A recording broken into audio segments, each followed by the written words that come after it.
کہ وہ 4 آدمی جو ڈیول نیشنلٹی کے حامل ہیں اگر وہ نہ ہوں تو یہ حکومت گر جائے گی یا حکومت نہیں چلے گی. یہ بالکل غلط سوچ ہے. Every body is ڈسپینسیبل. ان کو خود چاہیے, میں سمجھتا ہوں کہ ان کو خود چاہیے کہ وہ استعفیٰ دے کے کاروبار کرنے بے شک یہاں اس میں, اور وہ حکومت کا ساتھ دے, پارٹی کے اندر رہے. پارٹی میں رہنے سے کوئی نہیں انہیں روک سکتا, لیکن حکمرانی جو ہے اس میں تو یہاں تک سمجھتا ہوں کہ ہمارے جو سیکریٹری جو بیوروکریٹس ہیں ان کے بچے باہر چلے جاتے ہیں, تعلیم پاتے ہیں, وہ ایک طرح سے ممنون ہو جاتے ہیں امریکن گورنمنٹ کے. امریکن گورنمنٹ کے احسانات ان پر ہو جاتے ہیں. جب وہ احسانات کے بوجھ تلے کوئی دبا ہو تو وہ کیسے وفاداری نبھا سکتا ہے اپنے ملک کے ساتھ؟ میں نہیں سمجھتا. ہمارے ملک کا یہ بہت بڑا المیہ ہے کہ یہاں 2 وفاداریوں کے لوگ موجود ہیں, 2 تنخواہیں لینے والے لوگ موجود ہیں. 2 تنخواہیں میں میری مراد ہے کہ ایک تنخواہ اگر ٹی وی چینل سے مل رہی ہے, دوسری کسی انٹیلیجنس ایجنسی سے مل رہی ہے, تیسری کسی ملک کے سفارت خانے سے مل رہی ہے. تو اس قسم کے لوگ جو ہیں جن کی پہچان کوئی نہیں ہوتی, میں نہیں سمجھتا کیا پہچان ہے اس آدمی کی. میں کوئی بھی نام لوں گا جن کی 4 آئے ہیں, ان کی کیا پہچان ہے؟ وہ کیا کہیں گے اپنا, جو وہ یو کے سٹیزن بھی ہے, وہ پاکستانی سٹیزن بھی ہے, تو اس کی پہچان تو نہیں ہے نا. یہ سب گڑبڑ ہو گیا ہے معاملہ. تو اس معاملے میں کلیئر ہونا چاہیے. میں نے کہا یہ سٹیج آ گئی ہے کہ جیسے عمران خان نے بڑے دلیرانہ فیصلے کیے اس ایشو پہ, شوگر اور آٹے کے ایشو پہ دلیرانہ فیصلے, پارٹی کے اندر سے بہت سارے چلیں ٹھیک ہے سر, وہ بات آپ کی مان لیتے ہیں, لیکن اب آپ نے بڑا اچھی ایک بات کی کہ اب اس ایشو کو ہمیشہ کے لیے ختم ہونا چاہیے. تو اپوزیشن جماعتیں جو ہیں وہ عید کے بعد آل پارٹیز کانفرنس بلا رہی ہیں, اور جتنے بھی اس طرح کی ایشوز ہیں اس پہ بھی بات ہوگی, اور حکومت کو مزید ٹف ٹائم دینے کے لیے بھی کوئی بات کی جا رہی ہے. آپ کیا سمجھتے ہیں سر کہ یہ جو آل پارٹیز کانفرنسز ہوتی ہیں یہ مسئلوں کا حل کبھی نکلا ہے ان سے سر؟ دیکھیں جی, میں بتاؤں کہ یہ جو پارٹیاں ہیں یہ میرے لیے نان ایگزسٹنگ, یہ ایسے یہ لوگ جو ہیں, میں کسی کا نام نہیں لوں گا, لیکن یہ سارے کنڈیمڈ لوگ ہیں. یہ 35 سال تک اس ملک کو لوٹتے رہے ہیں, ان کی کوئی پہچان نہیں, کبھی کوئی سٹینڈ لیتے ہیں, کبھی آپ دیکھیں بلاول بھٹو گالیاں دیتے رہے. انہوں نے ابھی الیکشن کیمپین میں ایک دھکا اور 2 گرتی ہوئی دیوار کو نواز شریف کے خلاف آزاد کشمیر میں کیمپین چلائی تھی. مودی کا جو یار ہے غدار ہے غدار ہے, اس کے نعرے تھے, اور وہ گلے مل رہے ہیں. تو ان کی کیا پہچان ہے؟ آپ اے پی سی کی لوگوں کی کیا پہچان, مجھے پہچان بتا دیں. یہ بالکل ایسی بات ہے کہ چائنا, امریکہ اور رشیا مل کے ایک ملک بنا دے. یہ کیسے ممکن ہے؟ یہ مفادات کا ٹکراؤ جو ہوتا ہے وہ اپنی جگہ پہ قائم ہے. یہ اے پی سی جو ہے نا صرف ایک ایجنڈے پہ کوئی بھی چیز, یعنی جب بے نظیر بھٹو جو تھی الیکشن کیمپین کر رہی تھی 1992 میں 1990 میں, اور اس پیریڈ میں تو ایک ہی ایشو تھا اس وقت کی اپوزیشن کا. اس وقت کی اپوزیشن لیڈ کر رہے تھے نواز شریف, جیسے وہی صاحب تھے نواز شریف کو میں نام تو تھا اینی باڈی بٹ بے نظیر. کوئی بھی ہو, ہمیں بے نظیر قبول نہیں ہے, کوئی ہوتا آ جائے گدھا آ جائے وہ ہمیں اچھا, اب یہ پوزیشن ہو گئی ہے. اب anybody but Imran Khan ان لوگوں کے لیے. اب مسئلہ یہ ہے کہ عمران خان اگر فرض کریے ان کی خواہش پوری ہو جائے, اللہ تعالیٰ کو معجزہ کر دے اور عمران خان پکچر سے غائب ہو جائے, تو جو اگلا آدمی ہو سکتا ہے وہ عمران خان سے بھی زیادہ خوفناک ہو سکتا ہے ان کے لیے. کیونکہ اب اپوزیشن کا کوئی, آپ کے خیال میں خواجہ آصف وزیر اعظم بنے گا, آپ کے خیال میں یہ جو ہے نا احسن اقبال وزیر اعظم بنے گا, ان میں یہ سارے جو ہے نا یہ بہت گھٹیا کلاس کے لوگ ہیں. یہ انہیں کیا کہتے ہیں, ایک لفظ ہے انگریزی میں کہ یہ پالتو لوگ ہیں نواز شریف کے, یوں کہہ دیجیے, میں پیٹ. ہاں, یہ بالکل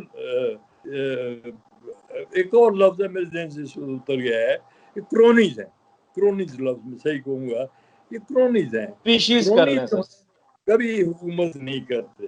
یہ کرونیز ہوتے ہیں, ان کا کام ہے کہ ان کو آرڈر ملتا ہے فلاں کو مار دو, مارتے, فلاں کو گالی دے دو, گالی دے دیتے ہیں.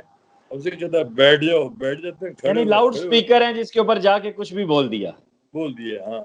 تو یہ لوگ جو ہیں نا یہ اب یہ مذاق ہے. اب مولانا فضل الرحمان اس کا دیکھیے نا, اس کا میں پچھلے دنوں مجھے بڑا دکھ ہوا ایک مجھے پرانے زمانے کے پرچے کی تصویر دیکھی جس میں ایک پورا فل پیج تھا، اس میں ایک بہت بڑے عالم دین نے فتویٰ دیا ہوا تھا، اور مجھے حیرت ہوئی میں نے وہ دیکھ کے کہ جو شخص بھی مسلم جناح کو سپورٹ کرے گا اس کا نکاح ٹوٹ جائے گا، اس کی اولاد حرام۔ اب اس قسم کے مولوی جو ہے نا وہ اس میں بھی موجود ہیں۔ مولانا فضل الرحمان تقریباً ایسی ہی باتیں کرتے رہے نواز عمران خان کے بارے نہیں، میں۔ مولانا فضل الرحمان کی کیا کوئی سیاسی حیثیت ہے؟ نہیں، وہ ایک نیوسنس ہے، ان کی ویلیو نیوسنس کے لیے کچھ لوگ کچھ ادارے پیدا کرتے ہیں لوگوں کو، اب پتہ نہیں ان کو کس نے پیدا کیا، لیکن اس کی ایک نیوسنس ویلیو ہے۔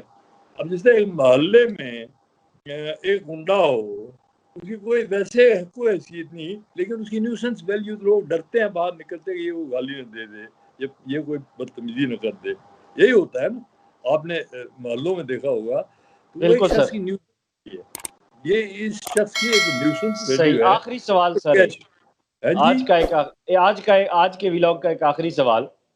ہاں جی، خان صاحب اور بزدار صاحب کی ملاقات ہوئی ہے 2 دن قبل، لاہور آئے تھے، اور اس میں کہا جا کہ خان صاحب نے اداروں میں بڑھتی ہوئی کرپشن جو ہے اس کے اوپر کافی غم و غصے کا بھی اظہار کیا ہے، اور انہوں نے بڑے سخت الفاظ میں کہا ہے کہ اس کو روکا جائے، اور بزدار صاحب کو انہوں نے کچھ ٹاسکس بھی دیے ہیں۔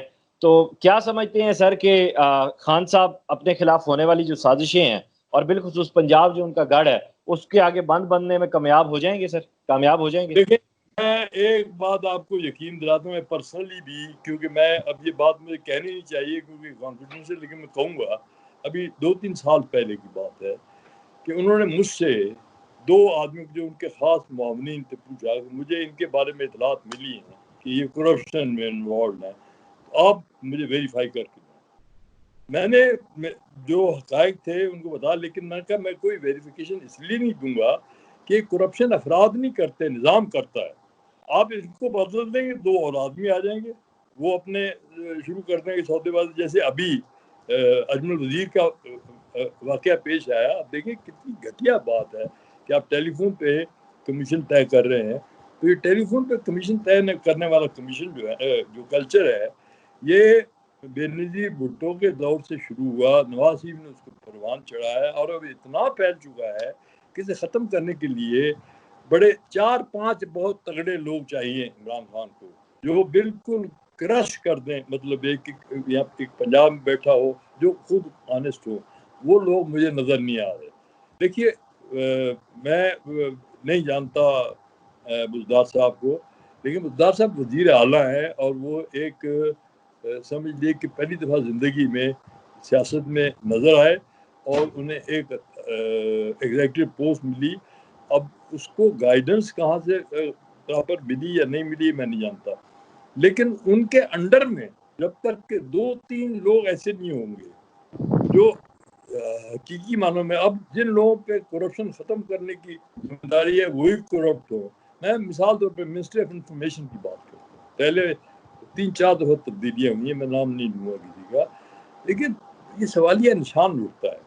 آپ کسی محلے آپ کا بدماش ہو، وہ آپ اچانک آپ وہ وزیر بن جائے، تو آپ کے دل میں اس کی کیا عزت ہو؟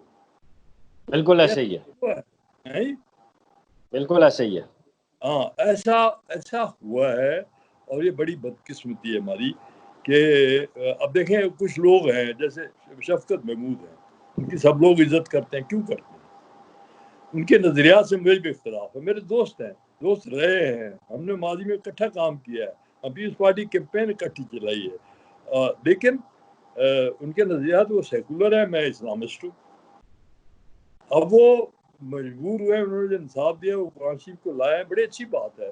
سیکولر ہونے کا مطلب نہیں کہ آپ غیر مسلم ہیں، سیکولر کا مطلب ہے کہ آپ مذہب کو سیاست میں نہیں لانا چاہتے، اور ہمارا دین یہ کہتا ہے کہ مذہب ہی سیاست ہے۔ بالکل آپ دین ہمارا جو ہے وہ سیاست ہے، یہ بالکل درست مذہب بات ہے، بالکل درست بات ہے سر۔ آپ کا بہت شکریہ کہ آپ نے آج بھی وقت دیا اور ساری صورتحال پر بہت تفصیلی گفتگو کی۔ یقیناً غلام اکبر صاحب جو ہے ہمارے لیے ایک یونیورسٹی کا درجہ رکھتے ہیں۔